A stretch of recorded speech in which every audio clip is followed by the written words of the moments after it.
So who thought Domonic Brown had a one-time lucky hot streak during the first half? While many perceive it that way, this notion couldn't be further from the truth. The All-Star may not be making the nightly headlines every evening, but Brown's quietly still performing extremely well. Domonic is hitting .323 with 2 triples, 4 home runs, 5 doubles, 13 RBI, and 15 runs in his last 16 games.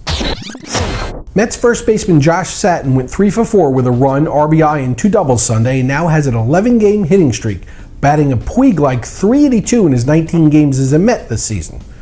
Those of you looking to add the former All-American Cal Berkeley star should consider the fact that the Mets brass insists that the first base job belongs to Ike Davis, who's hitting .171, and there won't even be a platoon.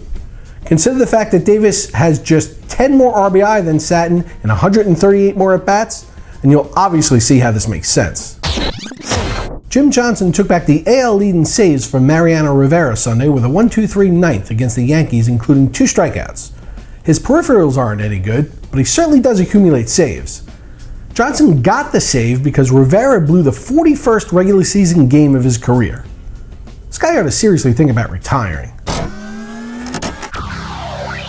Those of you waiting for Brendan Beachy to return got head-faked in June when he was pulled from his rehab assignment. He's going to give it another go on Tuesday and expects to join the Braves rotation after 3 minor league starts later this month. Troy Tulowitzki will begin his rehab assignment today. The plan is for him to play 3 games at AAA before being activated. At that point, he'll be back with the big club, putting up monster stats for a few weeks before going on the DL again with something.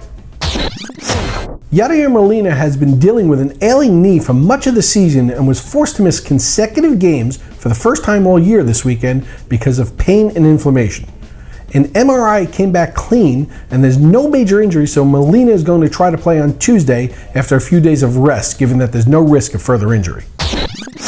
Clay Buchholz has been sidelined for a month with bursitis in his pitching shoulder and will attempt to throw a bullpen session on Tuesday or Wednesday. If all goes well, he's expected to start a rehab assignment on Saturday. Sammy in Sarasota, Florida wants to know if I think the Marlins will limit the innings of Jose Fernandez this season. Sammy, unfortunately, while I think he's a great keeper and he'll likely be great the rest of this season as long as he plays, the Marlins really don't have any reason to tax his arm, so yes, I think they'll Strasburg him. When you think about it, what he's doing as a 20-year-old is simply remarkable. On a separate note, I wouldn't be surprised if the Mets didn't do the same thing with 24-year-old Matt Harvey as well. Lots of people have been asking me who I think the biggest All-Star snub is.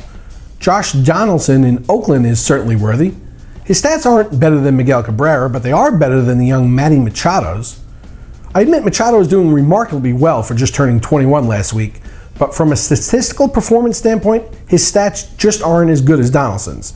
And Longoria wouldn't have played anyway because he would have rested his foot. The other guy I think got the shaft is national shortstop Ian Desmond. He's better than Everett Cabrera, but the Padres have to be represented by somebody, and who else were they going to send? Kyle Blanks? I'm guessing both of these guys end up making it in the end as players pull out for various reasons. For RotoExperts, I'm Mike Cardano.